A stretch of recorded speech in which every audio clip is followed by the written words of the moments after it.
पाठ 13 कायांतरण। पाठ प्रवेश। मधुर व्यवहार एक ऐसी चीज है जिसके द्वारा मनुष्य किसी का भी हृदय परिवर्तित कर सकता है। ऐसा ही इस पाठ में एक 8 वर्षीय बालक ने किया है। आइए इस पाठ को पढ़कर देखते हैं कि यह सब कैसे हुआ।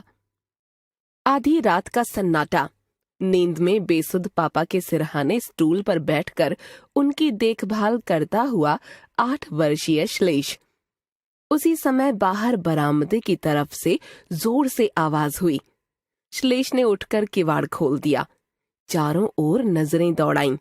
अचानक उसकी नजर ऊंची कांचदार 4 दीवारी पर जाकर ठहर गई।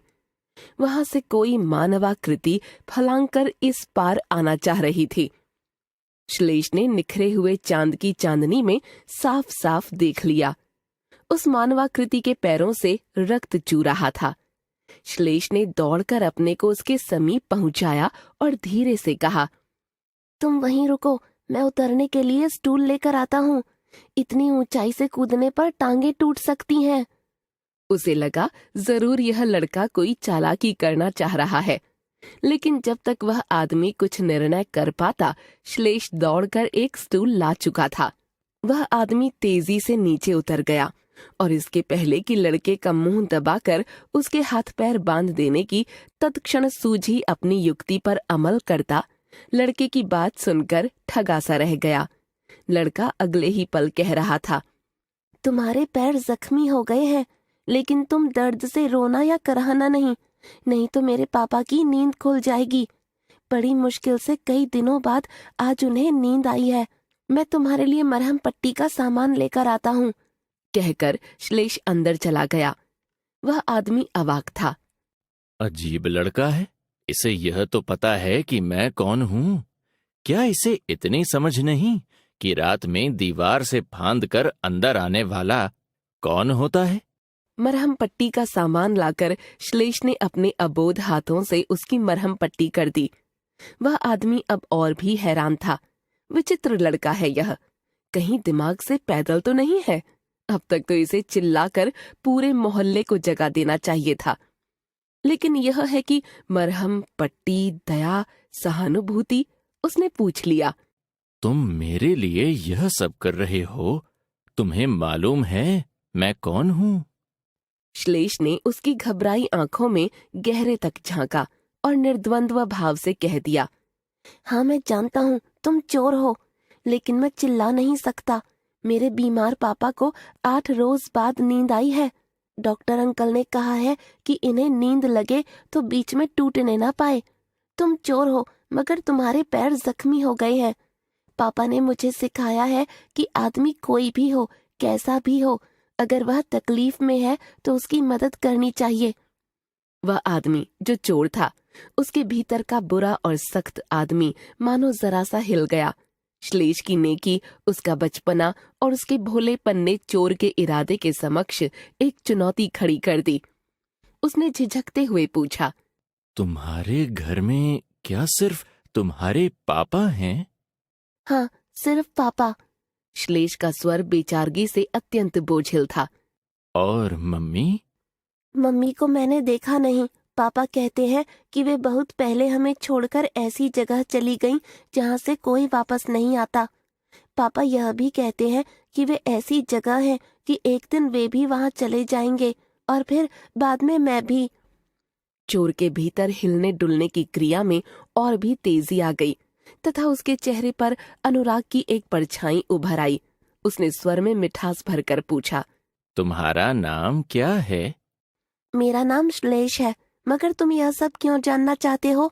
सुनो, अब तुम हमारे घर से जो जो चीजें ले जाना चाहते हो ले लो और गेट से चले जाओ। मैं ताला खोल देता हूँ।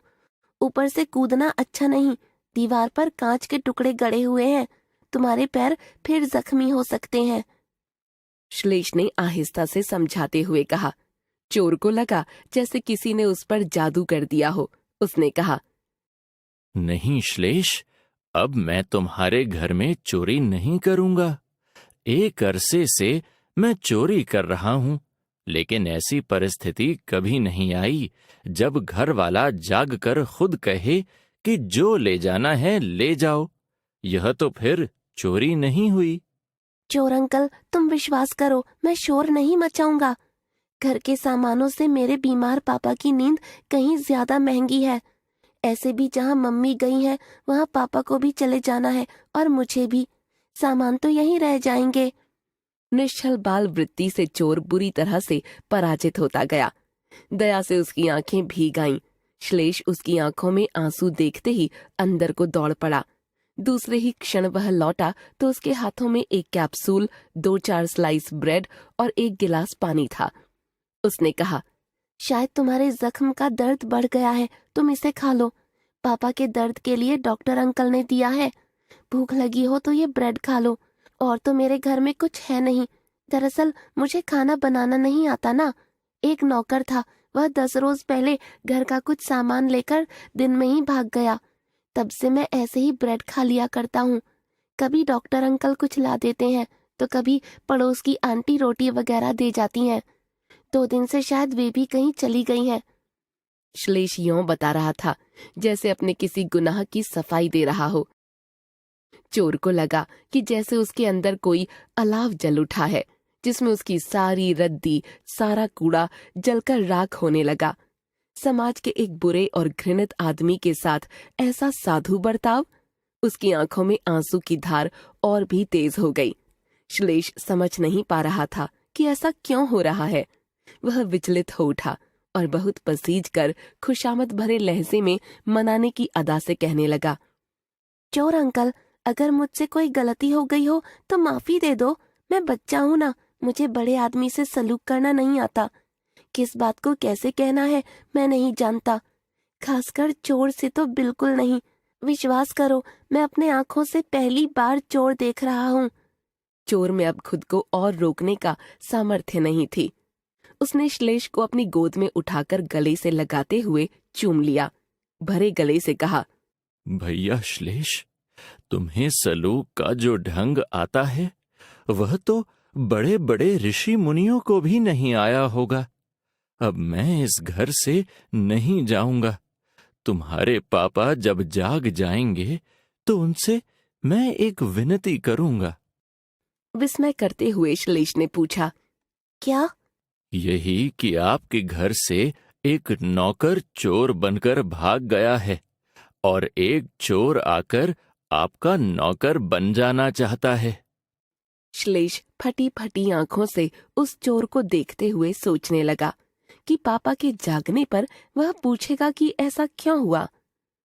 लेखक जयनंद।